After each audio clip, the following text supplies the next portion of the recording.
Voilà, point météo ce 23 septembre 2024, donc il est 16h35.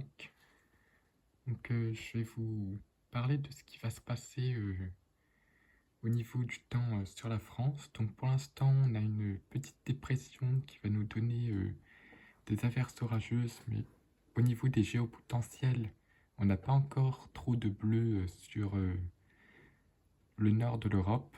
On a encore des couleurs assez bleues, et ce que vous allez voir, c'est que vous voyez, les couleurs commencent à devenir de plus en plus foncées, ce qui veut dire que on commence à arriver dans l'automne. Donc la dynamique augmente avec des isobars qui se resserrent de plus en plus, ce qui veut dire que les flux seront beaucoup plus dynamiques.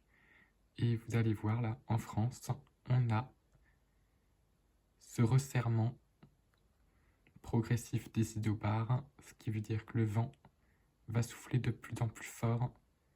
Là, vendredi, on devrait avoir même peut-être un coup de vent, le premier coup de vent de la saison. Donc là, on voit bien sur les hautes latitudes que les géopotentiels commencent à être bleu foncé, voire même violet.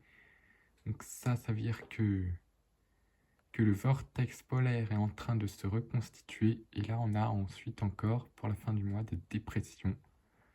Donc un temps qui s'annonce bien agité, hein. Que là, on va même avoir un beau front pluvieux, hein. Et c'est surtout à l'avant, le matin du 27 septembre, que le vent devrait souffler assez fort, hein, jusqu'à 80 km/h possible dans les terres, hein. Donc ça peut encore changer, mais on devrait s'orienter vers le premier beau coup de vent automnal de la saison. Donc c'est assez classique, mais ça devrait être un beau coup de vent, sachant que on est à peine rentré dans l'automne et qu'on est peu habitué au vent fort. Ça va être assez mouvementé. Sinon, là, les températures, par exemple, aujourd'hui,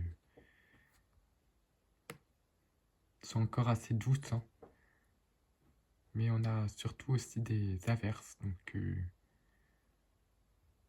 ça s'annonce assez agité la semaine prochaine.